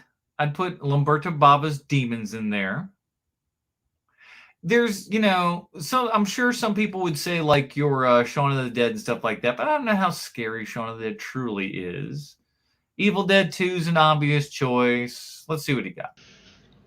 I have a lot to say about this. Oh boy. I don't think that any horror comedies that are actually trying to be horror comedies are actually scary. I think I agree with that statement. I don't think they're scary. Well, they've got scary enough elements in them, kind of. American Werewolf in London is very much a comedy, but also very much has actual good, proper horror moments in it. Are they the scariest moments in the world? Listen, if you're a hardcore horror fan, it's going to be tough to scare you these days. I think there are some horror movies that have funny moments, which is an appropriate level that you should have in a horror movie. Should is with air quotes, but you know what I mean. But I think a horror comedy that I like is... Oh my God, pump it out, brother. They asked you a question. You're over here giving a dissertation. Fucking do it. Like Scream, or I like Freaky too. Big Vince Vaughn guy, apparently. Yeah. Freaky's fantastic. The Scream movies, very, very good. But funny. Yeah, I would say, like, when it comes to funny and scary, Freaky's not too bad. But again, like, even though Freaky's like R-rated and stuff like that, it's not overly scary. Then there are movies that have funny moments but are just horror movies with levity, like Barbarian. What's a horror comedy that's actually scary? Barbarian. It's dark comedy. Was she over? You were 2 feet from him. You stole his answer. What are you, cheating off his homework? Maybe. That's not a horror comedy. I didn't think Barbarian was a comedy. I didn't laugh too awful much at that. So scary, and it's so funny. Thoughts? It's a horror movie that provides levity after the first act and then brings you back into the horror. It's not setting out to be a comedy movie. There's a funny part of levity in between two really dark horror points. Yeah, but genre is subjective. So, like, you might consider it a purely horror movie with points of levity, but other people genuinely consider Barbarian a black comedy. This is hysterical. She started out seeming like she was the one that didn't have no opinions or nothing like that, and then she comes over here and just stomps on them with a little bit extra smart brains. I kind of like it. Do I think it skews more where I would say it is more like horror, classically horror, than black comedy? Yes, but black comedy I still think is fitting. These are the types of conversations that we would have after we would like do a double VHS feature at VisArt Video. Then we'd go down to Tommy's Pub and we'd start drinking and talking movies and stuff. This would be the types of conversations we'd be having. Comic accurate is just what we use when we don't have the vocabulary to properly critique something. Maybe. Let's see where he's going. The term comic accurate doesn't actually mean anything in a practical sense. Sure it does. It means that if something is closer to the comic book than not. I make that, that's a reason. Sense. It's just used to denote when you don't like something with No. Pointing out something is different is not necessarily saying that you like it or dislike it. It's pointing out the difference. So you can't sit there and say, Jared, I'm showing you that Jared Leto does not look like any traditional Joker that we've seen previously, and I don't like it because X, Y, and Z. We can fill in the blanks for why that is. But that's not me just not knowing how to put into words why I don't like, his version of the Joker. That doesn't make sense. Than an adaptation. Here's an example. Most people, especially online, would say that the first Raimi Spider-Man movie is better than the Amazing Spider-Man movie. But they're different movies. You can argue merits for either, I think. Am I going to like one more than the other? I think so, but I think there's also another group that are younger than me that are definitely going to like the Garfield one because Garfield's the only one that they ever knew. So, there are people out there where Garfield was their Spider-Man, dude. So, I don't know. Which one is more comic accurate? So neither. They both have bits from the comics, and they both omit things, and that's the best and worst part of all of them. Is that we have organic web shooters in the first Spider-Man, and then there's actual mechanical web shooters in the second Spider-Man. That stuff is good. Spider-Man's costume is probably better in Amazing Spider-Man than it is Raimi's Spider-Man. So there's give and takes for all of it. Tobey Maguire's suit is definitely much closer to the classic depiction of the character. In a sense, yes, but in another sense, it's not, because you've got like the raised little piping and stuff where the webs and whatnot are, whereas Garfield's costume looks more like what it looks more correct. You got the bigger, wider eyes and stuff like that, especially by Amazing Spider-Man 2, where they made the eyes even bigger and stuff like that. Well, I would say he was even more comic book accurate. And it has that wrestling aspect that's pulled straight from the comics. But also, what about the organic webbing and being with Mary Jane before Gwen Stacy? See, and again, we're all giving and taking. Or the fact that in the comics, the people of New York had a reason to distrust Spider-Man in the beginning.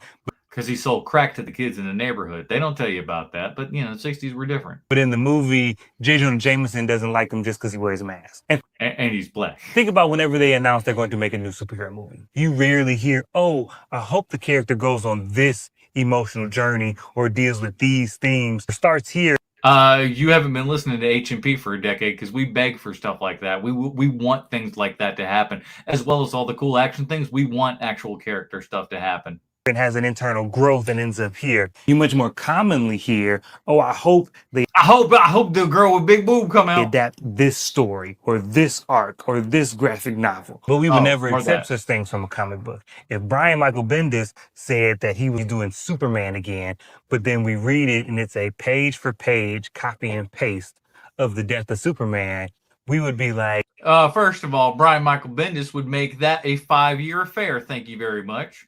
You think he's going to go through all of that in, like a year like they did in that? No, sir, Bob. He's going to milk that boy.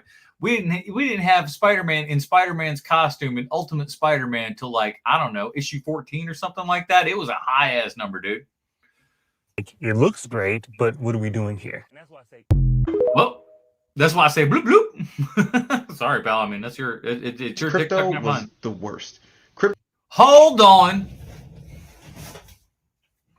We got crypto slander? What the hell? Crypto was the most annoying part of this movie. He just keeps doing annoying stuff, and it's really like, why is this dog here? Homie, do you not have a dog? You ain't got a dog? I got news for you. Crypto's how dogs are. He's really more so taken away from the movie than adding to. What are you talking about? Every moment that dog was on screen was a pleasure. Lex has a girlfriend in this movie, and she is so annoying. And it's just, she's like, every time she's on screen, it's just like, come on, man. Well, you showed Lois, though. There are characters in this movie that get too much screen time. The girlfriend got too much screen time. Jimmy Olsen gets a lot of screen time. Let's give Jimmy some love, but he got too much love. I kind of agree with that, but I don't know. He became an extra part. At least, here's the thing, man. Jimmy Olsen's such a throwaway character as it is. Be lucky he's in this thing at all, and that he's, they finally made him a white guy again. That's fun. Let Lois get some of that. It was weird. I feel like Lois and Jimmy got the same amount of screen time. It was weird. What are we doing? Jimmy's so attractive now. Did you guys get that? Ooh, he's so hot.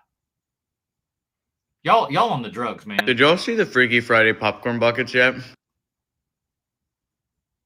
They're making Freakier Friday popcorn buckets. I did see the poster. I saw a poster for that outside the theater when I left the other day. I was like, oh, Freakier Friday. This will be bad. So no, I haven't seen the popcorn buckets. Why is my man eating cereal in the middle of his TikTok? Who's like, all right, bowl, cereal, milk. Get my spoon. I'm about to get a bite. Fuck. You know what I need to do? I need to get on TikTok. Quick, get the phone. I'm going to be honest. I saw it in an advertisement for a movie theater that's... What's he even eating? This is what is this cereal?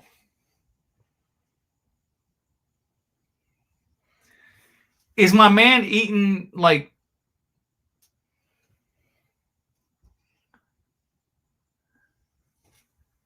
are you eating pasta with milk? What is this? That doesn't look like any cereal I've ever seen in my entire life. Literally nowhere near my house. I'm so upset about that. I feel like for the most part, a lot Popcorn buckets are very, very standard in their setup of things, which like yeah, most popcorn buckets are kind of the same, whereas they have a hold that you put popcorn in, and it holds. Duh, they have one purpose, right? I think the Captain America shield was a super creative choice. I think some of the other ones are like pretty basic. Character, Why are you eating? Why are you eating during this? What's going on? open mouth, popcorn in the mouth. But this one, for Freakier Friday, I had to clarify because I said Freaky Friday in the beginning as if we're in the 2000s. We are, but you... Well, I hate to tell you, no, spoiler alert, but that was a remake too. Get it. So obviously the plot of Freaky Friday is that they swap places, right? The mom swaps place with daughter, daughter swaps place with the mom. Right. Yes, Peter. What's the next one going to be like? I'm in a retirement home. We're not stupid. Okay. So for this popcorn bucket and cup set, right? The cup. Oh, no. Oh, no. Is he going to say that we're putting popcorn in the regular soda cup and then we're putting soda in the popcorn bucket? Is that what we're going for here? Is that the Freaky Friday challenge? Screws open on top. It's a popcorn bucket. It's not a cup. The popcorn bucket, the popcorn part at the top, the fake popcorn, screws open, and it's a sipper. It's a cup. You put the soda in the pop. You put the soda in the cup and then you drink it, see? We're breaking new ground. Popcorn bucket. So it's like the popcorn and the soda switch sides. That is so... Oh my God, it's so clever. God, it's so good. I suggested a much better idea.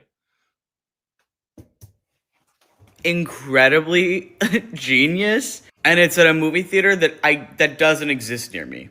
And I'm so upset. And I don't know. Hopefully other theaters get it. But I want more creative choices for popcorn bucket. No, you don't. We have way too many choices for popcorn buckets as they are, and the ones that they have are not selling. Look at the one for the live-action Lion King. It is the dumbest shit you've ever seen in your entire life. It's like a mountain, like this big kind of like just brown mountain with a little lion on top. You take it off and popcorn's underneath. It's the dumbest crap you've ever seen in your entire life. And people, I don't want to say they're buying it because they were selling it weeks and weeks after that movie closed. I'm talking to you, AMC. I'll get my Stubbs membership back if you make some more creative choices. Stop it, AMC. We're tired of these popcorn buckets cost $80. Quit. No. This is not for cheating at cards. This is from my physical therapist. One of the producers said to me, "Hey, that thing on Stallone's arm, that isn't real, is it?" Oh, good old Stallone. 10 years on a podcast doing a reference to this man every single week, and he didn't as much as spit in our direction. What a shame. They made that for the movie? Nope. That absolutely is a real thing. My name is Ben Seidman. I'm a magician, pickpocket, and sleight of hand artist. Listen, you don't want to go out like, dropping out to everybody that you're a pickpocket right off the bat, dude. I don't know if that's a smart idea. You want to keep the pickpocket stuff on the DL. Don't let people know about you pickpocketing, man. They gonna see you coming. Look at you. You look, granted, you look like a standard white dude, but But people have a lot of questions, so today all will be revealed. It's called a Keplinger. Using one of these in a game is known as put together by David Keplinger. Playing the joint. These were actually used by crooked gamblers back in the day, but the Keplinger... You mean they weren't used by upstanding citizens? It became antiquated shortly after its invention. Why? If you get... People beat the shit out of you when they find that you're cheating. Get caught with one of these things in a poker game, that's a death sentence. It would be very difficult to explain your way out of this. Oh, this?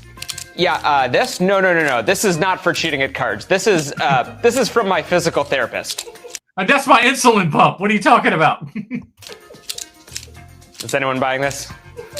But the engineering is really cool. And there are certainly card cheats who have used these things and devices like it when it comes to switching cards in and out of play. It's really unfortunate when you get the model that only works when you say go gadget card. Doesn't work. I should also mention that this is worn under a jacket. You don't... Boy, you'd be really brazen if you just walked in with that like right on your arm like that. No, what are you talking about? What do you mean? Just walk into the card game like, hey guys, who wants to play a friendly game? Shut. What up? We need to stop pretending that this man, Stanley Kubrick, is a cinematic genius. Okay, to some degree, I believe that I would agree with this statement. But let's see how far he goes. If you guys have paid attention to the pod, you know that Jack... First of all, no one's paid attention to your pod, bro. It's called a podcast. Say the whole word. It's not a pod.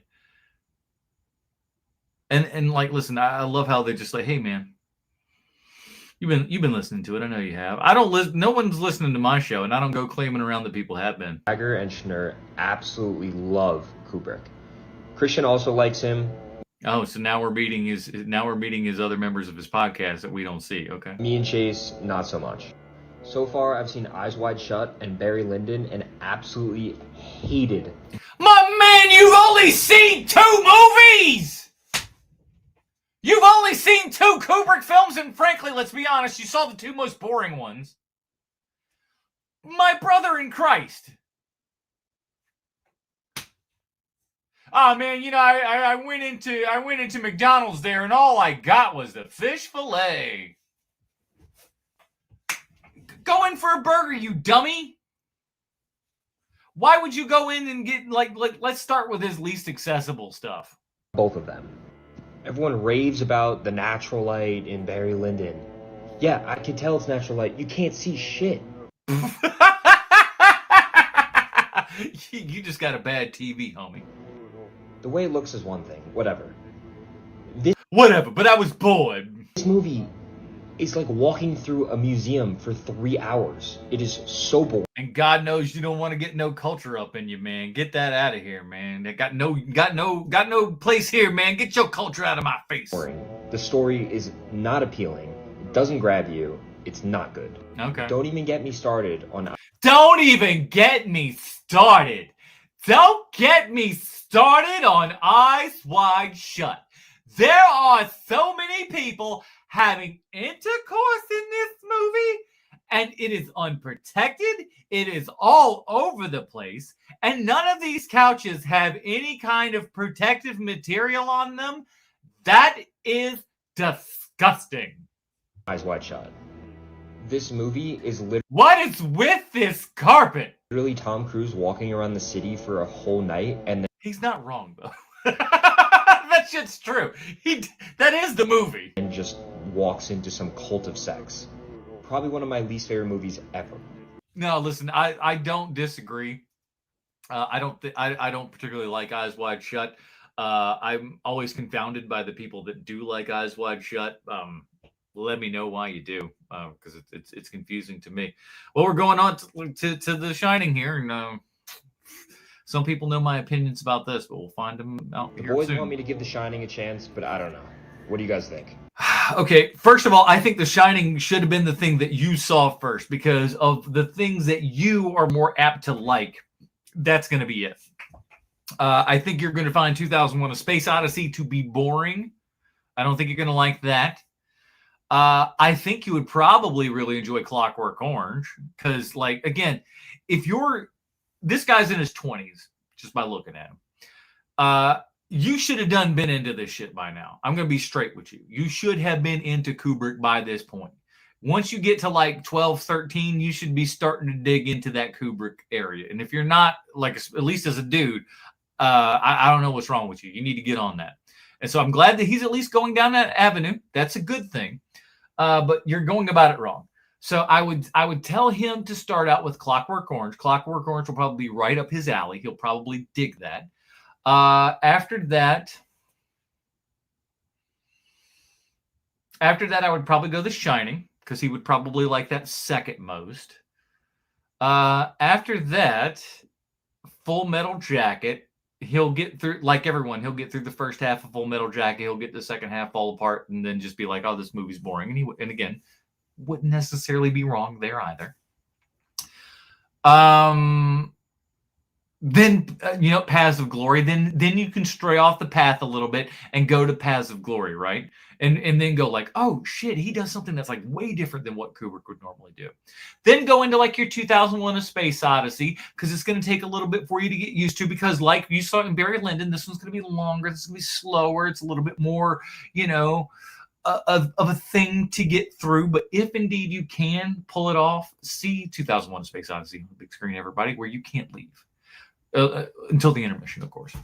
But having that experience will change everything for you for that movie. It did for me. I was already a fan of the movie, and I saw it in IMAX front row like twice and everything. So it changed you. Give Kubrick a chance, but I'm sorry, you started off with his two least accessible movies. So congratulations on screwing up your possible love for a director. Okay. I was wrong on this one. I can admit it. All art actually is political. Now, I saw a thing from this guy. I should have gotten his first one of this, but apparently he had a TikTok where he was talking about how there's a contingency going on right now, as everybody's just saying like, oh, all movies are political no matter what. You can read in a political stance, a political leaning, and all this kind of crap. There's also another video kind of vibe going out there that's just like, no, like all movies are against fascists and nobody goes, like, it's really stupid, just, left-leaning wiener takes, to be honest. You can read into anything. Always. But let's see what, because so this is his kind of apology, because everyone has yelled at him because he doesn't think that everything in art is political. It can be made political, but he says no, it's not necessarily all political. Because if you think about it, all art exists in a political world and was created in that context. So it's impossible to detach the art from those politics. This is how those people talk. So that's his initial thing, is like, that's how people have told him. They're like, no, it exists everywhere. Also, all art is agricultural because we live in a world that depends on agriculture to eat. Of course. If you can't eat, you can't make art. And if we think about it, all art is meteorological because we live in a world that has weather. That's a good point. All art is meteorological, because if it was raining that day, you might have had to go to a cover set, and that would have been different. Your art's different on account of meteorological things. You can't separate the art from that weather. And of course, all art is religious because religiosity intersects with every area of public life. Here's the thing. You could probably argue that a little bit better than you could political. I think you could argue that all films are religious more than you could argue all films are political. I think you could do that. Are all of these things technically true? Yeah. Alex, Gen Z hates Clockwork Orange? For what reason? It sounds like insanity. Technically, would they make for an interesting academic study? For sure. But what makes more linguistic sense? To say that religious art is art that is designed to express religious values, or to say that religious art is just all art because all art in some way can be connected back to religiosity? You see how your problems, like all of your bullshit, starts to fall apart when you examine it for 2 seconds, people? Come on. I don't mind people making points about things, but y'all got to think about it for more than 3 seconds. My man here's on point. Stop filming in the fucking movie theater.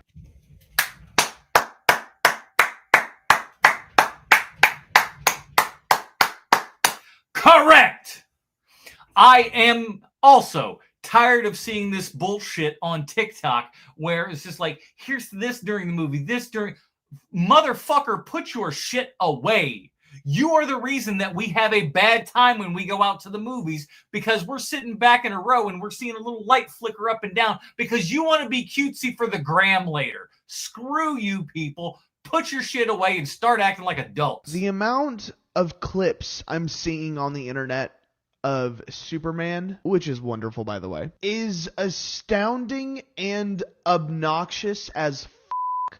Correct. Dude, if you can't keep your phone out of your hands for 2 hours to experience something that you have paid money for, you are the problem. People need to stay off of their phones in the movie theater in general, but specifically stop filming the movie. It's disrespectful to the people that made the film. It's disrespectful to the people around you. It's disrespectful to the people that haven't seen the film yet. Oh, and it's fucking illegal. So I ask, why are we doing this? Society is crumbling. The movie theater experience is fucked. Stop filming in the movie theater, okay? My man is dead on correct. And again, I will go so far as to say what I want is what they do in comedy clubs. You go into the movies, put your phone in a little pouch, that bad boy gets zipped up, put away. When you're done, boom, you can get it out. You're good to go. But you don't need your phone in the theater. Bye. Not for those. Did y'all see the Freaky Friday popcorn? Fuck, I already got this guy. That's it. That is it. That is it, everybody. We did it. We got to the end of another TikTok Trash Tuesday. And I want to thank all of you fine, dirty babies for dropping in, checking it out. I don't know what I'm doing past this. I'm probably gonna do another stream on Thursday.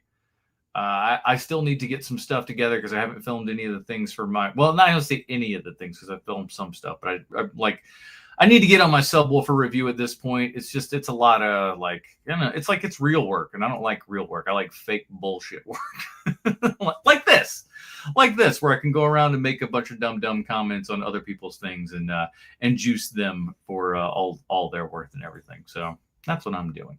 Again, want to thank everybody for checking it out. Here's all of our Patreon supporters, aka the Dirty Babies.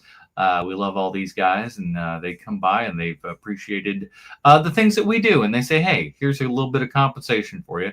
And so we give a little bit of credit to you fine people and throw you up there for everybody to see. And here's the cool part. Is at this point, we are really a pretty small gang here. We don't have a boatload of people. So if you support the show over at any cost and everything, you get your name up on this thing. Eventually, it'll fill up too fast and we'll have to go to, $5 and up or whatever. But for right now, however much you decide to, throw our direction and everything, you yourself will get on the old Patreon Dirty Babies here and stuff. Get yourself more exclusive material that we only put there. So we appreciate all of those fine people for helping keep this show afloat. That is it, everybody. What's coming out this week? I don't even know. Is this no, it's not. Fantastic Four is next week. Let's look at the old box office. What's coming up? What is coming up? We got A Cool Fish 2. That's limited. I don't know. So I Know What You Did Last Summer. And then the new Ari Aster movie, Eddington, which is about COVID, which sounds like it's going to be a super blast. No Sleep Till Smurfs and Sherry and Lamb Chop. I think Sherry's been dead for how many years? So how's that work out? That's a weird one. So maybe we'll just do I Know What You Did Last Summer. Maybe Eddington. Maybe I'll do that.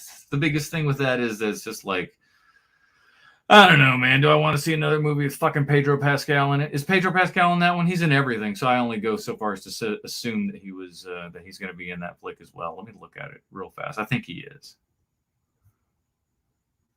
Son of a bitch, he is. He's in this thing. All right. So, see, Pedro Pascal's in everything. You can't get away from him no matter how hard you try.